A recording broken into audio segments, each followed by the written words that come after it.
जय हिंद दोस्तों, आप लोगों का एक बार फिर से Sonu Prajapati one one channel में स्वागत है।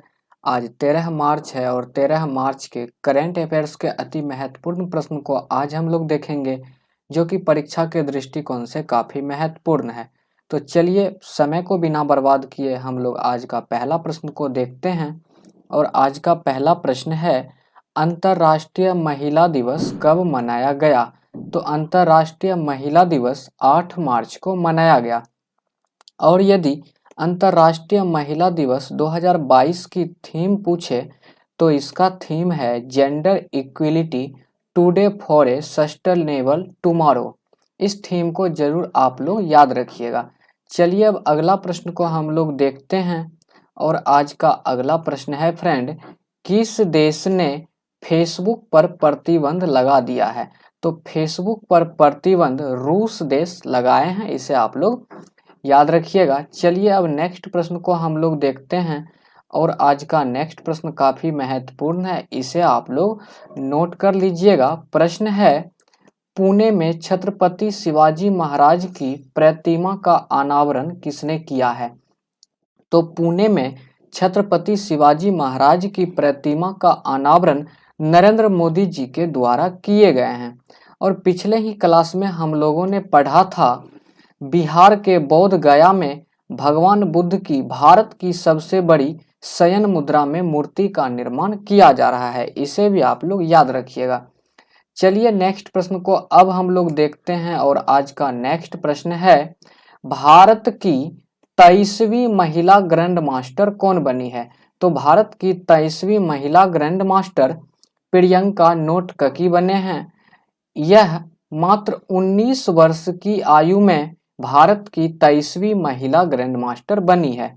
अगला प्रश्न है, इसे हम लोग पिछले क्लास में देखे थे, मरणोपरांत नारी शक्ति पुरस्कार किसे प्राप्त हुआ? तो इसका आंसर हो जाएगा डॉक्टर इला लोध। चलिए अब अगला प्रश्न की ओर हम लोग चलते हैं। और आज का अगला प्रश्न काफी महत्वपूर्ण है, इसे आप लोग नोट कर लीजिएगा। प्रश्न है, आरबीआई ने फीचर फोन के लिए कौन सा यूपीआई आधारित पेमेंट प्रोडक्ट लॉन्च किया है? तो आरबीआई के द्वारा फीचर फोन के लिए यूपीआई 23 पे आधारित पेमेंट प्रोडक्ट लॉन्च किया गया है। फिर से हम लोग उस यूपीआई को देख लेते हैं, यूपीआई 23 पे। तो इसे आरबीआई के द्वारा फीचर फोन के लिए लॉन्च किया गया है। यूपीआई का फुल फॉर्म की बात की जाए तो यूपीआई का full form unified payment interface होता है।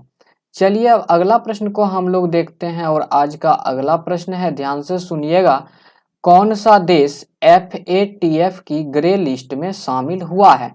तो एफएटीएफ की ग्रे लिस्ट में पाकिस्तान शामिल हुआ है।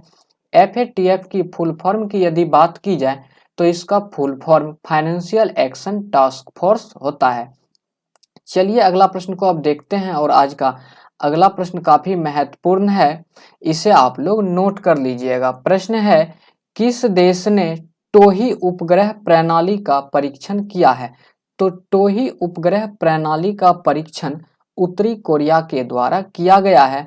वर्तमान में उत्तरी कोरिया के शासक किम जोंग हैं। और पिछले क्लास में हम लोगों ने पढ़ा था, दूसरे सैन्य उपग्रह नूर 2 का सफल परीक्षण ईरान के द्वारा किया गया है।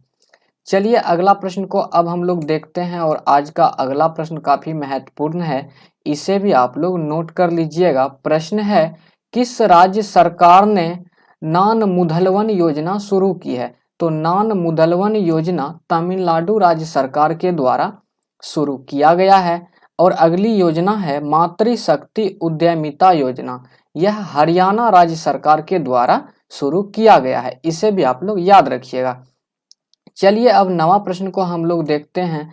और आज का नवा प्रश्न है फ्रेंड, ध्यान से सुनिएगा, माइक्रोसॉफ्ट कहां भारत का सबसे बड़ा डेटा सेंटर क्षेत्र स्थापित करेगा? तो माइक्रोसॉफ्ट जो है भारत का सबसे बड़ा डेटा सेंटर क्षेत्र हैदराबाद में स्थापित करेगा। और आज का नेक्स्ट प्रश्न ध्यान से सुनिएगा, यह काफी महत्वपूर्ण है, इसे आप लोग नोट भी कर लीजिएगा। प्रश्न है, स्कूल हेल्थ क्लिनिक का उद्घाटन कहाँ किया गया है? तो स्कूल हेल्थ क्लिनिक का उद्घाटन दिल्ली में किया गया है और दिल्ली में ही देश के पहले स्मॉग टावर का उद्घाटन भी किया गया था। चलिए अब अगला प्रश्न को हम लोग देखते हैं और आज का अगला प्रश्न है फ्रेंड, ध्यान से सुनिएगा।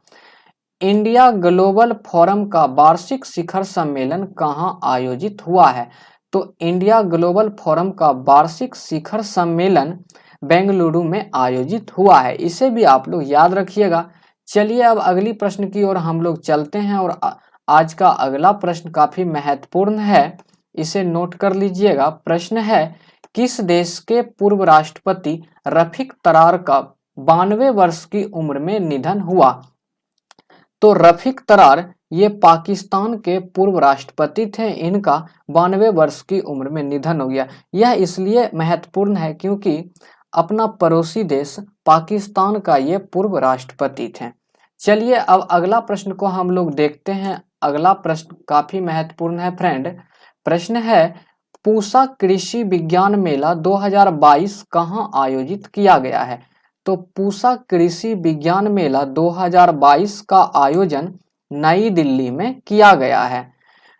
चलिए अब नेक्स्ट प्रश्न को हम लोग देखते हैं। आज का नेक्स्ट प्रश्न है, ध्यान से सुनिएगा और यह काफी महत्वपूर्ण भी है, इसे नोट भी कर लीजिएगा। प्रश्न है, रिलायंस इंडस्ट्रीज लिमिटेड ने भारत का सबसे बड़ा व्यापार और सांस्कृतिक केंद्र कहाँ खोला है? तो रिलायंस इंडस्ट्रीज लिमिटेड के द्वारा भारत का सबसे बड़ा व्यापार और सांस्कृतिक केंद्र मुंबई में खोला गया है। मुंबई को भारत की आर्थिक राजधानी से भी जानते हैं हम लोग, इसे भी आप लोग याद रखिएगा। चलिए आज का अब आखिरी प्रश्न को हम लोग देखते हैं और आज का आखिरी प्रश्न परीक्षा में छपने वाला प्रश्न है, इसे आप लोग नोट भी कर लीजिएगा। प्रश्न है, किस मंत्रालय ने डोनेट ए पेंशन पहल शुरू की है? तो डोनेट ए पेंशन पहल श्रम मंत्रालय के द्वारा शुरू किया गया है और इससे ही संबंधित यह प्रश्न भी महत्वपूर्ण है, इसे भी याद रखिएगा। यदि आपसे मजदूर दिवस पूछे कब मनाया जाता है, तो मजदूर दिवस 1 मई को मनाया जाता है। तो यह आज का आखिरी प्रश्न था फ्रेंड। यदि आपको हमारा वीडियोज अच्छा लगा हो तो प्लीज़ आप हमारे वीडियोज को लाइक कीजिएगा और इसे नेक्स्ट स्टूडेंट तक शेयर भी कीजिएगा। और यदि अभी तक आप हमारे चैनल्स पर नए हैं तो प्लीज़ आप हमारे चैनल्स को सब्सक्राइब कीजिए, बेल आइकन्स की घंटी को ज़रूर बजाइए ताकि जैसे ही हम कोई नया वीडियो अपलोड करें तो वह सबसे पहले आप तक पहुँचे। Thank you.